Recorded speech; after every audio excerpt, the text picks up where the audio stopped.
Terima kasih Anda masih bersama kami di Kompas Petang. Saya Cynthia Rompas. Saudara, Lembaga Survei Indonesia LSI merilis hasil survei soal korelasi antara penerima bantuan sosial pemerintah dengan dukungan terhadap kandidat di pemilihan presiden 2024. Hasilnya, 24% responden mengaku menerima bansos dari pemerintah. 74,4% menyatakan tidak terima bansos. Survei pasca pemilu ini dilakukan LSI pada 19 hingga 21 Februari 2024. Hasilnya 24% responden mengaku menerima bansos dari pemerintah. 74,4% menyatakan tidak terima bansos dan 1,6% menjawab tidak tahu. Dan responden yang menerima bansos 24%, 17,6% mendukung Anies Muhaimin, 69% mendukung pasangan Prabowo Gibran, serta 13,1% mendukung Ganjar Mahfud.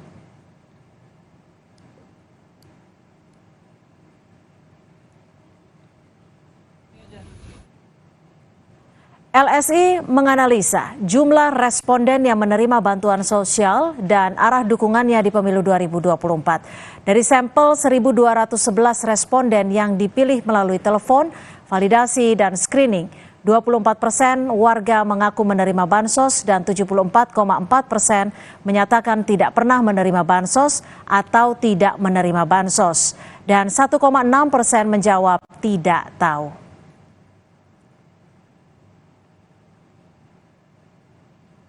Kemudian dari survei LSI selanjutnya terkait korelasi bansos dan tingkat pemilih pasangan calon presiden dan wakil presiden 2024 dengan penerimaan bantuan sosial.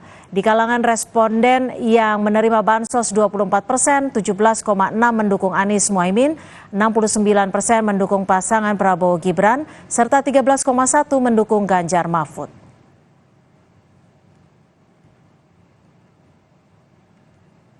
Benarkah gencarnya bansos yang diserahkan Presiden Jokowi jelang Pilpres memberi efek yang berarti terhadap sikap pemilih pada Pilpres?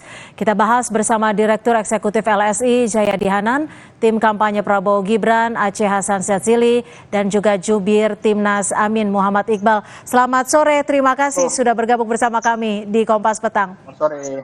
Sore, assalamualaikum. Waalaikumsalam. Mas Jayadi, apa saja nih temuan LSI soal penerimaan bansos, apa korelasinya dan keterkaitannya soal sikap dan pilihan responden pada Pilpres?